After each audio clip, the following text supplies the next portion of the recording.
Oke, assalamualaikum teman-teman semuanya. Di video kali ini kita coba geser-geser dikit teman-teman, senggol bagian OOP untuk pemrograman berorientasi objek. Soalnya kita nanti akan memerlukan OOP ini teman-teman dalam memanggil kelas-kelas yang ada di pemrograman Java. Sehingga kita bisa memanfaatkan banyak fitur yang sebenarnya sudah disediakan oleh Java, tinggal kita panggil sesuai dengan kebutuhan teman-teman. Oke, sekarang kita buka untuk IDE-nya. Di sini saya buka IDE Apache NetBeans. Kalau kalian ingat, untuk membuat fitur inputan keyboard, kita memanfaatkan sebuah library yang namanya itu adalah scanner. Kalau kalian ingat, cara pemanggilannya itu kita mengimpor sebuah package yang letaknya itu berada di Java. Package-nya itu namanya util, dan nama library-nya itu adalah scanner. Nah, asal kita tahu bareng-bareng teman-teman, kalau si scanner ini adalah sebuah library yang sudah disediakan oleh Java dan letaknya itu ada di package util gitu. Makanya ketika kita memanggil si scanner di public static void main di sini, kita perlu membuat sebuah identifier. Dan identifier yang biasanya kita gunakan itu adalah objek.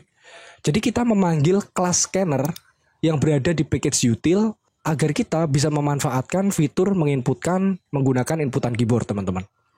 Ya, jadi pendeklarasian objeknya kita ketikkan nama library-nya atau nama kelasnya. Di sini nama kelasnya adalah scanner. Dari mana kita tahu? Nanti kita coba cek bareng-bareng. Setelah itu kita spasi, kita buat nama objeknya. Nama objeknya biasanya kita buat masuk. Dan dia sama dengan new scanner. Nah, ini berarti kita buat objek baru. Jadi scanner, nama objeknya itu adalah masuk. Terus di sini kita buat new scanner. Terus dia punya parameter yaitu system.in. Gimana kita tahu nama kelasnya itu scanner teman-teman? Nah, kita coba cek script dari si scanner itu teman-teman. Caranya kita arahkan kursornya ke yang sebelahnya util scanner ini. Terus di keyboard kita tombol Ctrl. Nah, dia akan muncul seperti ini kursor. Kita bisa klik scannernya ini dan akan terbuka untuk kelas si scannernya. Nah ini, public final class namanya adalah scanner. Jadi nama kelasnya itu adalah scanner. Di dalamnya banyak sekali fitur yang bisa kita manfaatkan. Ya, salah satunya untuk menginputkan inputan keyboard itu teman-teman. Jadi itu untuk pengantarnya teman-teman. Jadi di sini bisa kita simpulkan dengan membuat objek, kita bisa menggunakan kelas yang berada di luar program kita saat ini untuk mengaktifkan sebuah fitur tertentu teman-teman. Nah, itu adalah kelas yang sudah disediakan oleh Java. Nah, sekarang saya akan coba buat kelas sendiri dan kita panggil sendiri teman-teman. Gimana caranya? Ya di sini. Misal di sini ada public class namanya Java Program. Saya akan buat kelas di dalam package yang sama atau di dalam dalam file yang sama. Saya akan buat kelas misal namanya itu adalah bahan. B-nya besar. Saya buat kelas namanya bahan. Di dalam kelas bahan, di sini saya deklarasikan sebuah variabel yang tipe datanya misal integer dulu aja, int x gini lah ya. Nilainya misal angka 5. Saya punya sebuah variabel dengan tipe data integer, namanya itu adalah x dan value-nya itu adalah 5. Dia berada di kelas bahan. Gimana caranya saya bisa panggil si x ini di dalam kelas Java Program? Saya mau panggil di sini ini, ke dalam sini. Caranya gimana? Kalau saya ketikkan gini, system.out.print x, kira-kira error nggak teman-teman? Dia error. Kenapa? Karena variabel x itu nggak ada di dalam kelas Java Program. Agar kita bisa ambil si variabel x dari kelas bahan, kita buat yang namanya objek. Caranya kita ketikkan nama kelasnya. Nama kelas yang akan kita ambil itu adalah bahan. Terus kita buat objek atau biasanya kita sebut identifier. Misal di sini nama objeknya saya kasih obj. Bahan obj sama dengan new bahan. Oke, kita sudah buat sebuah objek untuk mengakses kelas bahan. Sehingga kalau sekarang di sini kita system.out.println untuk si obj.x, nah kita sudah bisa. Jadi variabel x letaknya itu ada di dalam objek obj. Objek obj itu adalah pengambilan kelas bahan. Sehingga yang ada di dalam kelas bahan itu bisa kita akses menggunakan objek obj teman-teman. Paham ya teman-teman? Sehingga di sini kalau saya jalankan variabel x value-nya itu bisa kita dapatkan dan ditampilkan di sini. Nggak cuma didapatkan teman-teman, kita juga bisa mengoperasikannya di kelas tujuannya. Contoh, semisal objek X saya akan operasikan aritmatika dengan angka 10. Sehingga kalau saya jalankan, di sini nilainya adalah 15. Hasil dari angka 5 yang ada di sini ditambah dengan yang ada di sini. Paham ya teman-teman? Oke, saya kembalikan, saya jalankan. Itu kalau kelasnya berada di dalam package yang sama atau kelasnya berada di dalam file yang sama. Sekarang saya pengen buat scriptnya itu 2. Jadi kelas bahan ini biarkan gini dulu. Saya akan coba buat sebuah file .java baru. Otomatis saya buat kelas baru. Jadi di sini di package Java program, saya klik kanan, saya new Java class. Jadi di sini kelasnya saya kasih nama kebutuhan. Kelas name-nya adalah kebutuhan, kita finish. Oke, ini adalah script awal pembuatan kelas. Package-nya tetap di sini kalian cek, package-nya Java program. Nah, kelasnya yang berbeda. Kelasnya adalah kebutuhan.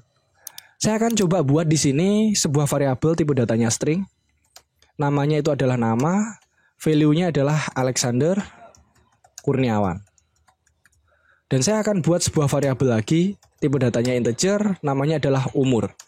Umurnya 23.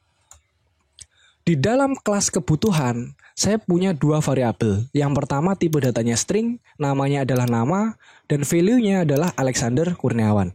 Yang kedua tipe datanya integer, nama variabelnya umur, dan nilainya atau value-nya adalah 23. Saya coba akses semua yang ada di dalam kelas kebutuhan ini melalui Java program. Jadi saya pengen akses semua yang ada di kelas kebutuhan ini di Java program.java ini. Caranya gimana? Kita buat objek. Caranya di sini saya akan coba buat kelasnya di sana adalah kebutuhan. Nama objeknya itu adalah obj kebutuhan. Sama dengan new kebutuhan. Oke. Jadi saya sudah buat sebuah objek namanya obj kebutuhan mengakses si kelas kebutuhan. Karena dia masih berada di dalam package yang sama, kita belum perlu yang namanya import.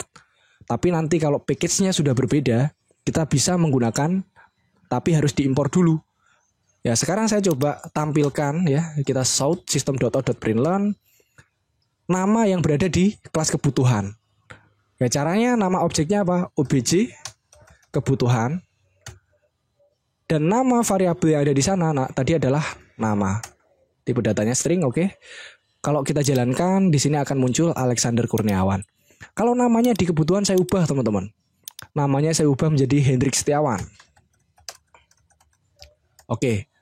Kalau di Java program saya jalankan, namanya berubah menjadi Hendrik Setiawan. Sesuai dengan value yang kita tuliskan di dalam variabel di kelas kebutuhan. Gitu, teman-teman. Tadi di dalam file yang sama udah, di file yang berbeda tapi di dalam package yang sama sudah. Sekarang saya pengen buat package baru. Jadi package-nya bukan nama Java program. Di dalam source package, di sini saya klik kanan, saya buat package baru, Java package. Misal di sini namanya adalah easy. Package-nya adalah easy. Saya finish. Setelah itu di dalam package easy, saya klik kanan, saya new, namanya new class. Saya buat kelas baru. Misal namanya apa teman-teman? Deklarasi gitu ya. Jadi namanya adalah deklarasi. Kalau sudah kita finish. Nah sekarang saya punya package isi. Dan di dalamnya ada satu kelas. Di dalam satu file. Filenya namanya deklarasi.java. Nama kelasnya adalah kelas deklarasi. Nah saya akan coba buat beberapa variabel di sini. Dan saya akan coba akses di dalam file java program.java di sini. Oke. Saya deklarasikan tipe datanya string. Misal di sini variabelnya namanya alamat. Dan dia saya berikan value nganjuk. Atau di sini TTL gitu ya teman-teman, tempat tanggal lahir, TTL. Di sini berarti value-nya nganjuk. Misal 12 November 2000. Oke. Gimana caranya saya mengakses si TTL dari kelas deklarasi yang berada di package isi? Kita aksesnya di Java program.java. Ya. Caranya kita sama. Kalau di sini langsung kita buat objek, saya yakin dia akan error. Misal, di sini saya buat apa nama kelasnya? Deklarasi. Objeknya obj deklarasi. Sama dengan new deklarasi. Kalau kita buatnya seperti ini, dia error. Kenapa? Dia nggak tahu. Dia tidak menemukan kelas deklarasi di dalam Java program, package Java program. Makanya kita harus import dulu teman-teman. Caranya import, nama package-nya itu adalah isi, dan nama kelasnya itu adalah deklarasi. Oke. Jadi untuk kelas deklarasi di sini udah kita import di dalam Java program. Sehingga di sini kita sudah bisa membuat objek dan objeknya berhasil. Tapi di sini masih ada trouble teman-teman. Kalau si variabel yang berada di dalam kelas deklarasi kita panggil, misalnya kita shout system.out.println obj deklarasi, namanya apa tadi? Nah, di sini tidak tampil. Variabelnya adalah TTL. Dia nggak bisa. Kenapa dia nggak bisa? Karena di sini variabel yang kita punya sifatnya adalah private. Dia bisa dipanggil di dalam kelasnya sendiri. Kalau keluar, di sini harus kita berikan public. Deklarasinya biar dia bisa diakses di kelas lain. Karena package-nya sudah berbeda, kita harus public. Sehingga kalau kita panggil di sini, dia bisa. Karena sifatnya sudah public. Kalau private, dia nggak bisa kita panggil di kelas lain. Ya sekarang kalau saya jalankan, dia bisa. Nganjuk 12 November tahun 2000. Dari mana asalnya? Dari kelas deklarasi. Letaknya di mana? Letaknya ada di package isi. Kelasnya apa? Kelas deklarasi. Filenya apa? Deklarasi.java. Oke. Gitu ya teman-teman. Next kita akan coba panggil kelas-kelas yang ada di Java kita untuk memanfaatkan fitur-fitur yang sudah tersedia. Sama seperti ketika kita menggunakan scanner. Makanya di sini tadi saya coba kupas satu persatu. Kalau kalian pengen lihat file dari deklarasi, tinggal kontrol tahan. Dia akan muncul kursor seperti ini. Kalau kita klik, kita langsung mengarah ke kelas deklarasi. Sama dengan kebutuhan. Kalau di sini kita klik, kita akan masuk ke kebutuhan. Jadi kelasnya mana, kita langsung diarahkan ke sana. Oke, mungkin itu teman-teman pengantar kita untuk kelas dan objek. Semoga bisa jadi bahan belajar untuk kita semua teman-teman. Agar nanti juga kita nggak bingung, loh kok scanner manggilnya gitu, identifiernya apa, itu ya merupakan pemanfaatan dari kelas dan objek teman-teman. Oke, sekian untuk video kali ini. Semoga bermanfaat, tetap saksikan video-video selanjutnya. Saya akhiri teman-teman. Wassalamualaikum warahmatullahi wabarakatuh.